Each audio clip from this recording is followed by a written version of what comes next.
కానీ అవసరమైనది ఒక్కటే. మరియమ్మ ఉత్తమమైన దానిని ఎన్నుకొన్నది, అది ఆమె నుండి తీసివేయబడదు. పితా పుత్ర పవిత్రాత్మ నామమున. Praise the Lord, praise the Lord, praise praise praise the Lord. Hallelujah, hallelujah, hallelujah. తండ్రి వందనం, తండ్రి స్తోత్రం, తండ్రి ఆరాధన, తండ్రి మహిమ. Praise the Lord, hallelujah. యేసు రాజా వందనం, యేసు రాజా స్తోత్రం, యేసు రాజా ఆరాధన, యేసు రాజా మహిమ. హల్లెలూయా, హల్లెలూయా. ఆత్మదేవా వందనం, ఆత్మదేవా స్తోత్రం, ఆత్మదేవా ఆరాధన, ఆత్మదేవా మహిమ. Praise the Lord, praise praise praise the Lord. ప్రియమైనటువంటి సహోదరి సహోదరులారా, ఆతిథ్యం అనేది మన భారత సంస్కృతిలో చాలా ముఖ్యమైనటువంటిది. భారతీయులంటేనే మంచి ఆతిథ్యం ఇచ్చేటువంటి వారు. ఈ యొక్క సాంప్రదాయం తరతరాల నుండి వస్తున్నటువంటి సాంప్రదాయం. అందుకనే పెద్దలు అంటారు, అతిథి దేవో భవ, అతిథి దేవో భవ. అంటే అతిథులు దేవునితో సమానం. ఆతిథ్యం ఇవ్వటం అంటే అది సాక్షాత్తు భగవానికే మనం ఇస్తున్నటువంటి, మనం చేస్తున్నటువంటి ఏ పనైనా సరే. మరి ఈ యొక్క ఆతిథ్యము ఎంత ముఖ్యమైనదో మనం ఈరోజు గ్రహించాలి. ఈ ఆధునిక ప్రపంచంలో మన యొక్క కుటుంబాలను, మన యొక్క గ్రామాలను, మన యొక్క విచారాలను, మన యొక్క ప్రదేశాలను ఒకసారి మనము పరీక్షించి చూసినట్లయితే ఆతిథ్యానికి అంత ప్రాముఖ్యత ఇవ్వటం లేదు. ఆతిథ్యం అనేది కనుమరుగైపోతూ ఉంది. ఒకరోజు ఒక ఇంటికాడ కాకి పదే పదే పదే పదే కావు కావు కావు కావు అంటుంది.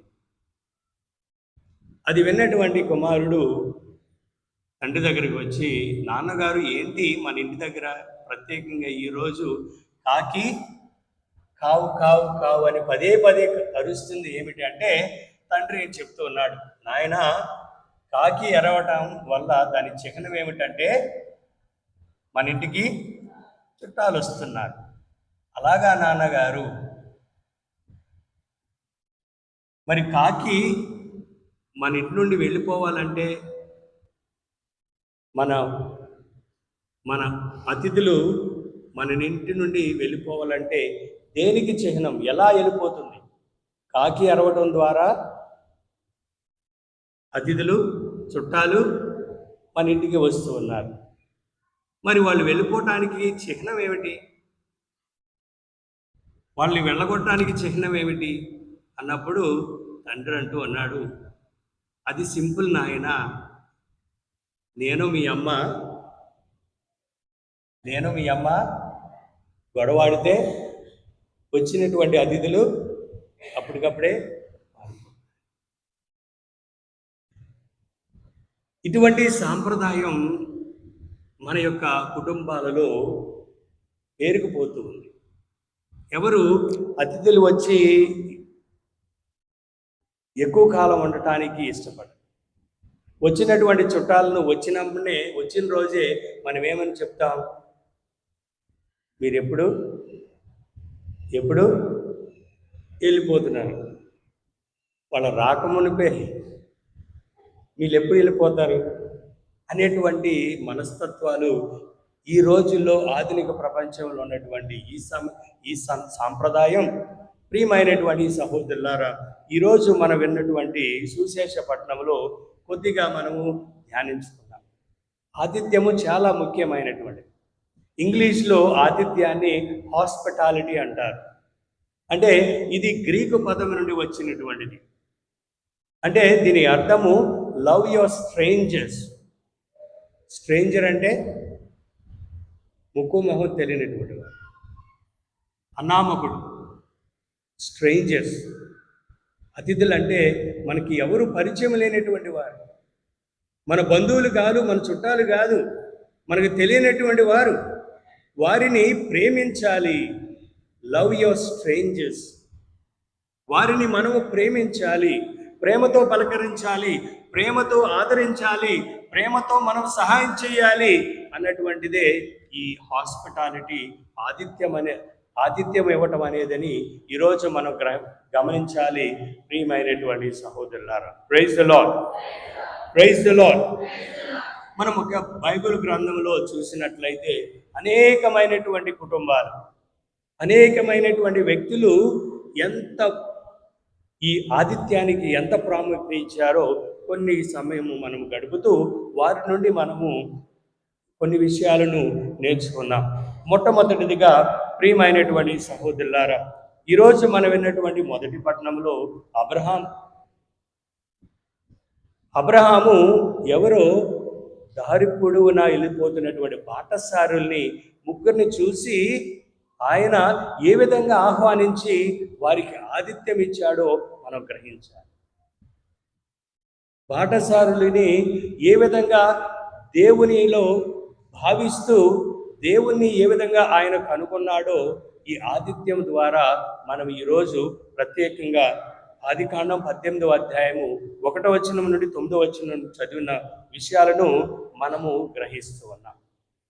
రెండవది, ప్రియమైనటువంటి సహోదరులారా, సొదొమ పట్టణానికి ఇద్దరు మనుషుల రూపంలో వచ్చినటువంటి ఇద్దరి దేవదూతలను లోతు ఏ విధంగా ఆదరించాడు, ఆతిథ్యం ఇచ్చాడో మనము ఆదికాండము 19వ అధ్యాయము 1వ వచనం నుండి 3వ వచనానికి మనం చదువుతాం. చూడండి, అబ్రహాము ఏ విధంగా ఈ యొక్క బాటసారులకు ఆతిథ్యం ఇచ్చాడు, లోతు ఏ విధంగా ఈ యొక్క మనుషులకు దేవదూతలకు ఆతిథ్యం ఇచ్చాడు. మన జీవితంలో కూడా మనకు తెలియనటువంటి వారు, మన సహోదరులు, మన ఇరుగు పొరుగు వారికి మన వంతు సహాయమని, ప్రేమను, ఆతిథ్యాన్ని ఇవ్వాలని గ్రహించాలి. అదేవిధంగా ఎలీషా ప్రవక్తను షెలోమోను వనిత ఆతిథ్యం ఇచ్చింది. ఆయన ఆకలి కొన్నప్పుడు ఆయన ఆకలిని తీర్చింది. రాజుల 2వ గ్రంథము 4వ అధ్యాయము 8వ వచనంలో ఈ యొక్క సత్యాన్ని మనం గ్రహిస్తాం. అదేవిధంగా లిడియా, పౌలు తనతో వచ్చినటువంటి ఇతరుల యొక్క సహోదరుని ఆమె ఆహ్వానించి ఆతిథ్యం ఇచ్చింది. పౌలు యొక్క ప్రేషిత కార్యంలో తన వంతు సహాయాన్ని ఆమె తనకి ఆతిథ్యం ద్వారా గౌరవించిందని మనం గ్రహించాలి. అదేవిధంగా శతాధిపతి పౌలు, సిలాసు చెరసాలలో ఉన్నప్పుడు ఈ శతాధిపతి, చెరసాల అధిపతి ఏ విధంగా పౌలు, సిలాసును ఆహ్వానించి ఆతిథ్యం ఇచ్చాడో మనం గ్రహించాలి. అపోస్తల కార్యాలు 16వ అధ్యాయము 33, 34 వచనాల్లో మనం చూస్తాం. అదేవిధంగా జక్కయ్య, పొట్టివాడైనటువంటి జక్కయ్య మేడి చెట్టు ఎక్కి క్రీస్తు ప్రభుని ఆహ్వానించాడు. తనకున్న దాంట్లో ప్రభుకి ఆతిథ్యం ఇవ్వటానికి తన వంతు తాను ప్రభుని ఆహ్వానించి తన గృహానికి ఆహ్వానించాడనేటువంటిది మనం గ్రహించాలి. లూకాసు వార్త 19వ అధ్యాయము 5వ వచనంలో మరియమ్మ, మార్తమ్మ ఈరోజు సువిశేష పట్టణంలో ప్రభుని వారి ఇంటికి ఆహ్వానించి ఆతిథ్యం ఇచ్చేటువంటి వృత్తాంతాన్ని ఈరోజు మనం గమనిస్తూ ఉన్నాం. లూకాసు వార్త 10వ అధ్యాయము 38వ వచనం. అదేవిధంగా రిబేకా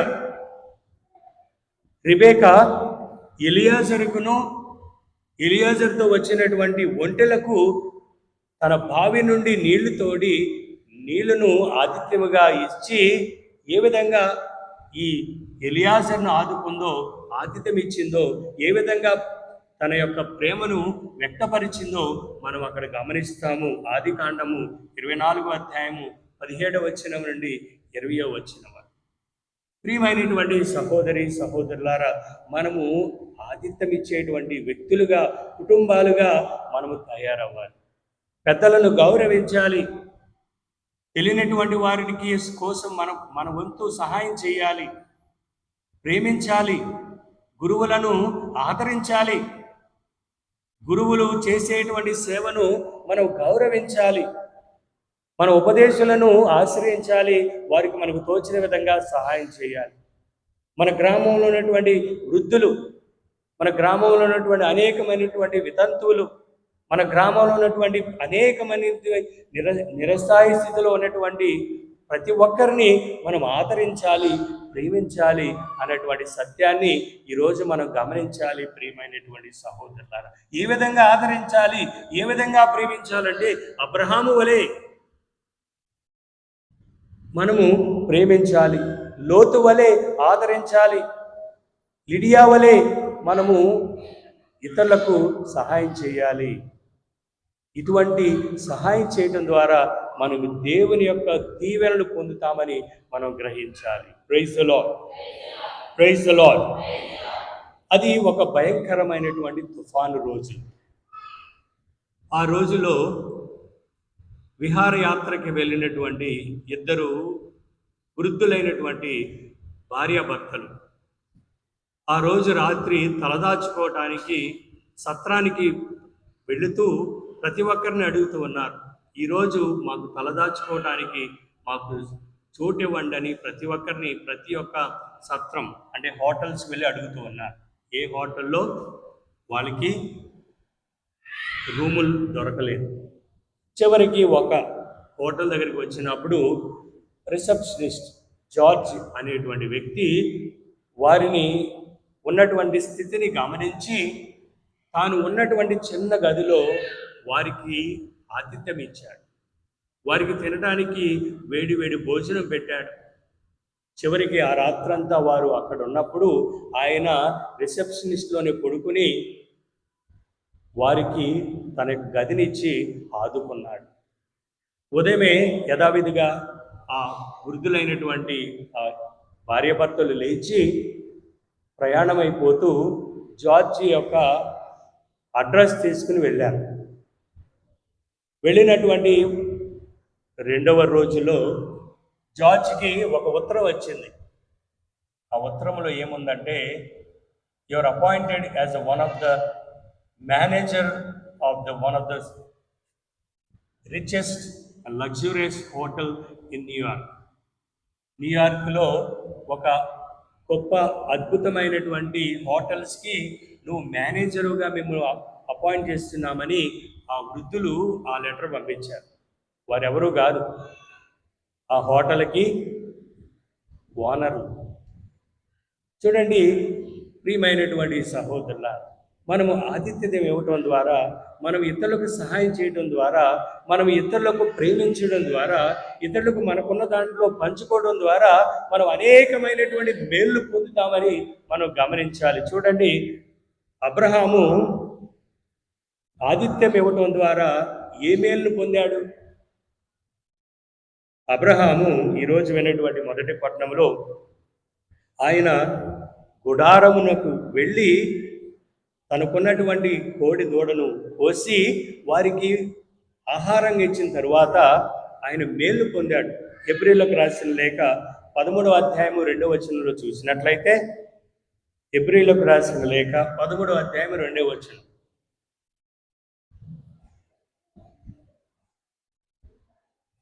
హెబ్రీలకు రాసిన లేఖ 13వ అధ్యాయము 2వ వచనం. పరాయి వానికి ఆతిథ్యము వసగుటలో అశ్రద్ధ చేయకుడు. మరొకసారి చదవండి. పరాయి వానికి ఆతిథ్యము చేయుటలో అశ్రద్ధ చేయకుడు. చూడండి, అబ్రహాము అశ్రద్ధ చేశాడు. తనకున్న దాంట్లో బాటసారులకి ఆయన ఆహారం ఇచ్చాడు, ఆతిథ్యం ఇచ్చాడు. తత్ఫలితముగా ఏం పొందాడంటే వృద్ధాప్యంలో ఉన్నటువంటి తన యొక్క భార్య సారా గర్భవతి అయింది. Praise the Lord, praise the Lord. కానీ విని ఎరుగని రీతిలో ముసలివాళ్ళు 70-80 సంవత్సరాలు ఉన్నటువంటి వారు ఎక్కడైనా గర్భఫలం అవుతుందా? అవుద్దా? అవలేదు. మరి దానికి ఫలితము గర్భఫలం ఏ విధంగా పొందారంటే వారిచ్చినటువంటి ఆతిథ్యం. చూడండి ప్రియమైనటువంటి సహోదరులారా, దేవుడు మనల్ని దీవిస్తాడు. ఆతిథ్యము ఇతరులను ప్రేమించడం ద్వారా మనం అనేకమైనటువంటి మేళ్ళు పొందుతామని ఈరోజు మనం గమనించాలి ప్రియమైనటువంటి సహోదరులారా. అదేవిధంగా సోదోము పట్టణాన్ని నాశనం చేయడానికి వచ్చినటువంటి 2 మనుషులు దేవదూతలు ఈరోజు ఇక్కడ లోతు కుటుంబాన్ని రక్షించారు. ఎందుకు రక్షించారు? వారు చూపించినటువంటి ఆతిథ్యం, వారిచ్చినటువంటి ప్రేమ, వారిచ్చినటువంటి ఆప్యాయత లోతు కుటుంబాన్ని ఆ యొక్క దేవుని యొక్క శాపము నుండి కాపాడిందని మనం గ్రహించాలి. అదేవిధంగా రిబేకా ఆ రోజు ఎలియాజరుకిను వచ్చినటువంటి వారికి తన బావి నుండి నీళ్లు ఇవ్వటం ద్వారా ఆమె ఎవరి భార్యగా ఎంచుకోబడింది? రిబేకా ఎవరి భార్య? ఇస్సాకు భార్యగా ఎంచుకోబడింది. Praise the Lord, praise the Lord. చూడండి, మనకు తెలియని రీతిలో దేవుని యొక్క అనుగ్రహాలు వస్తాయి. ఎందుకంటే మనం ఇతరులు ప్రేమిస్తే, వీడు మా కుటుంబాడు వాడు, వీడు మా కులం వాడు, వీడు మా వర్గం వాడు, వీడు మా వాడు అనుకుంటే దేవుని యొక్క అనుగ్రహాలు మనకు రావు. ఎవరినైనా సరే ప్రతి ఒక్కరిని లవ్ యువర్ స్ట్రేంజర్స్. ప్రభు మనకు నేర్పించినటువంటి సత్యం ఏమిటంటే నీ శత్రువులను ప్రేమించు, నేను హింసించు వారి కోసం ప్రార్థించు, నీ వలె నీ పొరుగు వారిని ప్రేమించు. ఇదే ప్రభు మనందరికీ నేర్పిస్తున్నటువంటి సత్యమని ఈరోజు మనం గమనించాలి ప్రియమైనటువంటి సహోదరులారా. షెలోమోను అనేటువంటి వనిత ఎలీషా ప్రవక్తకు ఆతిథ్యం ఇవ్వటం ద్వారా ఎలీషా ప్రవక్త ప్రార్థించాడు. చూడండి, రాజుల 2వ గ్రంథము 4వ అధ్యాయము 16-17 వచనాలు. రాజుల 2వ గ్రంథము 4వ అధ్యాయము 16-17 వచనాలు చూసినట్లయితే ఎలీషా ఆమె వచ్చి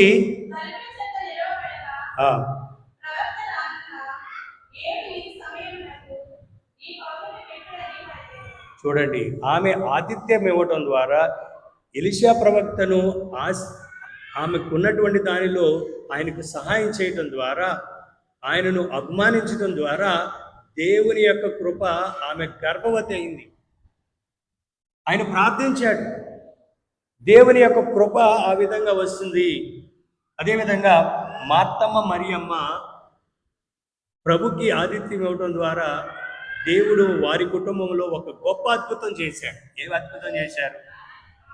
చనిపోయినటువంటి తన యొక్క సహోదరిని మరణము నుండి లేపారు. Praise the Lord, praise the Lord. మరణించినటువంటి వారు పునరుత్థానం అవుతారు. కష్టాలు ఉన్నటువంటి వారు కష్టాల నుండి విముక్తి పొందుతారు. బాధల్లో ఉన్నటువంటి వారు బాధలన్నిటినీ మర్చిపోయే రకంగా దేవుని యొక్క దీవెనలు, దేవుని యొక్క కృప మనపై ఉంటుంది. ఎప్పుడు ఉంటుంది? మనం ఇతరుల్ని ప్రేమించినప్పుడు, ఇతరులకి మనము ఆతిథ్యం ఇచ్చినప్పుడు, ఇతరులకి మనము మనకున్న దాంట్లో పంచుకున్నప్పుడు అని మనం గమనించాలి ప్రియమైనటువంటి సహోదరులారా.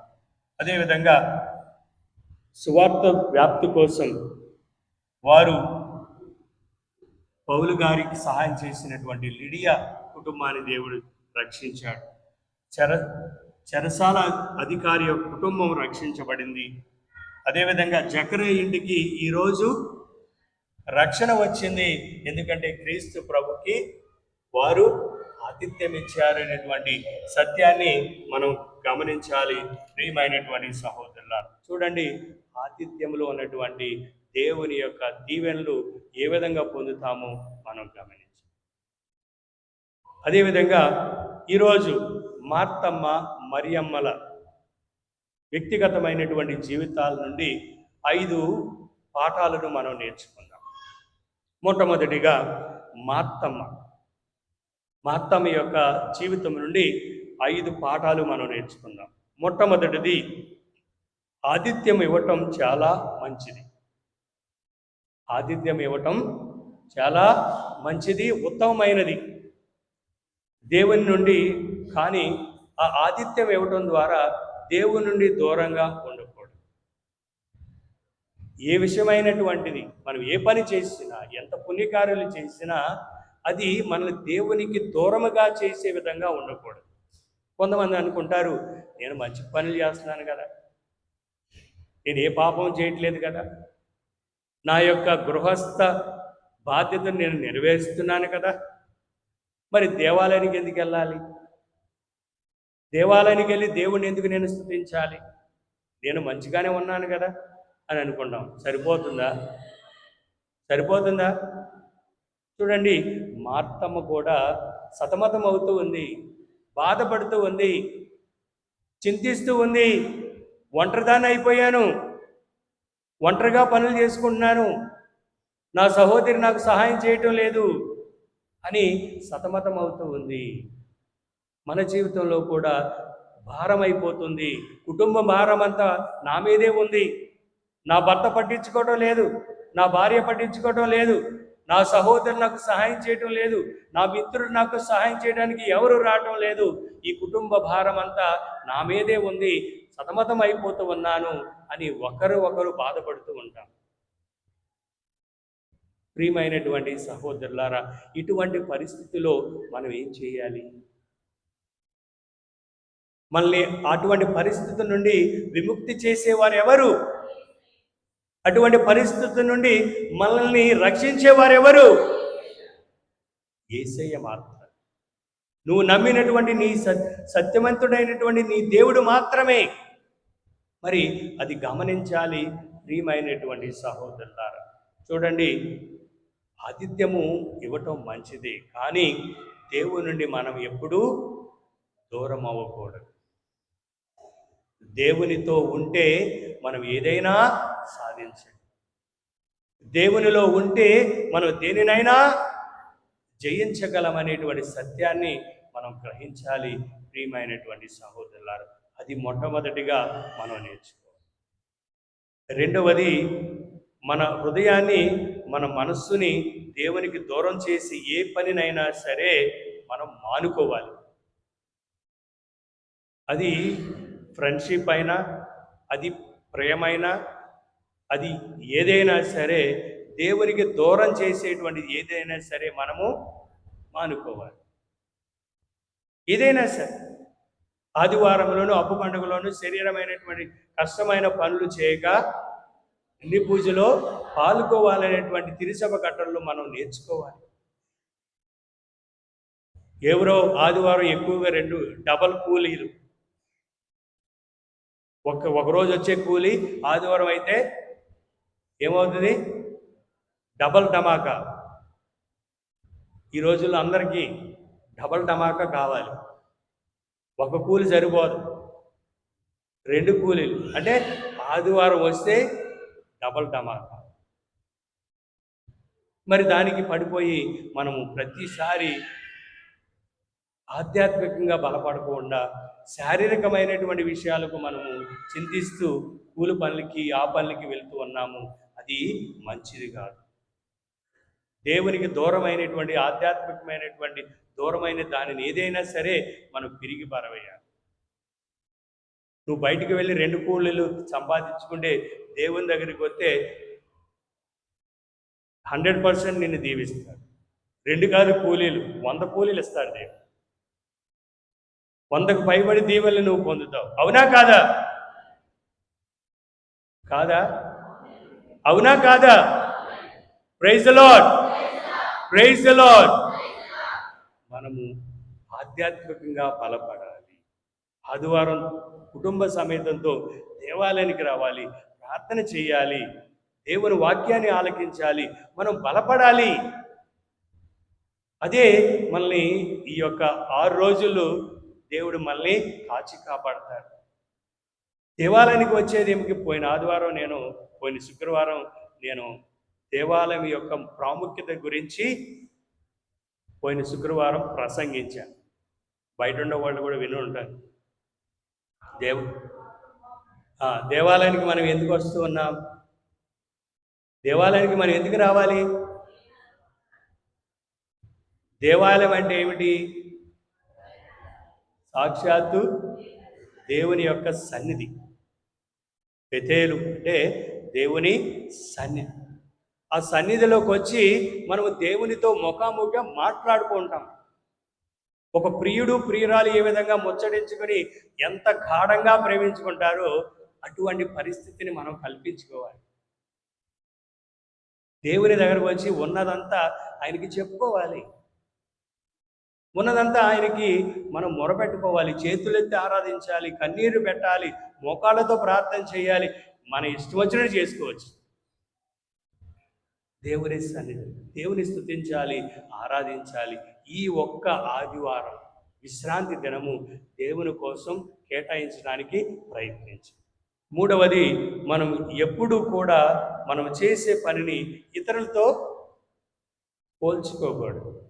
ఇది మనం చేసే మొదటి తప్పు. మనం ఎప్పుడు చూసినా ఇతరులతో పోలుస్తాం. ఈ విచారణ గురువు బాగోలేదు, ఆ విచారణ గురువు బాగుంది, ఈ గురువు బాగోలేదు, ఆ గురువు బాగోలేదు. ఇటువంటి పోలికలు ఎవరు పోల్చలేదు. మీ పనులు ఏదో మీరు చేయండి, ఇతరులతో పోల్చుకోకండి. ఇక్కడ ఏం జరుగుతుంది? మార్తమ్మ మరియమ్మ. మార్తమ్మ ఎవరిని పోలుస్తుంది? తను పోలుస్తూ ఉంది. అయ్యో, నేను సతమతం అయిపోతున్నానే, నా సహోదరి నా దగ్గరికి వచ్చి సహాయం చేయటం లేదు. పోల్చుకుంటుంది. దేవుని దగ్గరే ఉంటుంది, యేసయ్య దగ్గరే ఉంటుంది అని ఆమె మనస్పర్ధను పొందుతుంది. మనసులో బాధ కలిగింది. పోల్చుకోవద్దు. దేవుడు మనకిచ్చేటువంటి దేవుళ్ళు మన యొక్క కెపాసిటీని బట్టి, మన యొక్క వ్యక్తిగతమైనటువంటి అనుభూతిని బట్టి దేవుడు మనకిస్తాడు. మన కుటుంబాన్నైనా, మన యొక్క సంఘమైనా, దేనినైనా సరే మనం ఇతరులతో ఎప్పుడూ పోల్చుకోకండి. పోల్చుకుంటే అది మంచిది కాదు. మన దేవుని యొక్క దీవెనలు మనం పొందాం. ఏ విషయమైనా సరే, ముఖ్యంగా ఆధ్యాత్మికమైనటువంటి విషయాలు మనం ఎవ్వరితో పోల్చకుండా ఉండాలి. అదేవిధంగా 4వది, యేసు ప్రభు మన నుండి కోరుకునేది మన హృదయాన్ని, కానీ మన పని కాదు, మన పనితీరు కాదు. ఆయన కోరుకునేది ఏంటి? మన హృదయం. The disposal of your heart.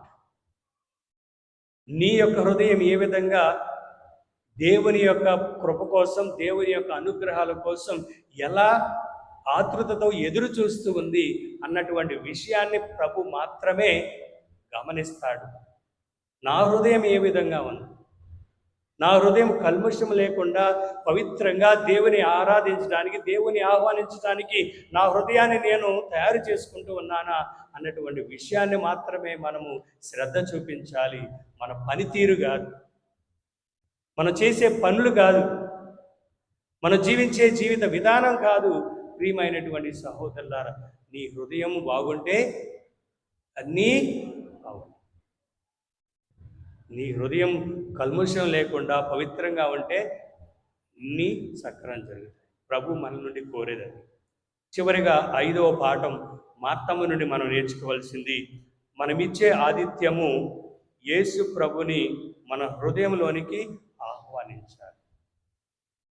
మనం ఏ పని చేసినా, ఎవరికి ఏది చేసినా అది క్రీస్తు ప్రభువు చేస్తున్నాననేటువంటి ఆలోచన, అవగాహన మనలో ఉండాలని మనం గ్రహించాలి. Praise the Lord, praise the lord.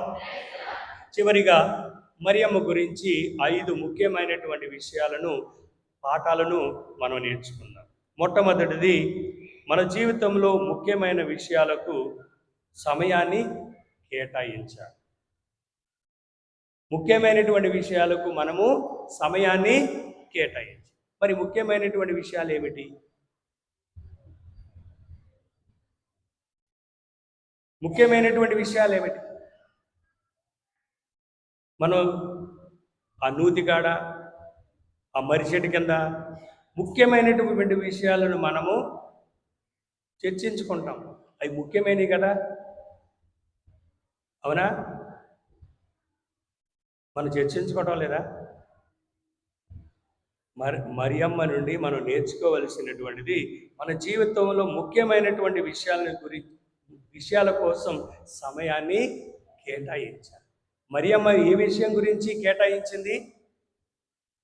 దేవుని యొక్క సన్నిధిలో సమయాన్ని గడపటం, ఆయనను ఆలకించడానికి ఇది ముఖ్యమైనటువంటి పని అని ఆమె గ్రహించి సమయాన్ని కేటాయించింది. Praise the Lord, praise the lord.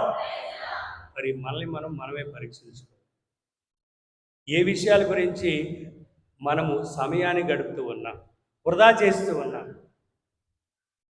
ఇతరుల గురించి వారి గురించి వీళ్ళ గురించి చర్చించుకోవడమే మన సమయాన్నంతా వృధా చేస్తున్నామని, దానికి వారే they will never be happy, they will never be successful, they will never receive any grace from the lord.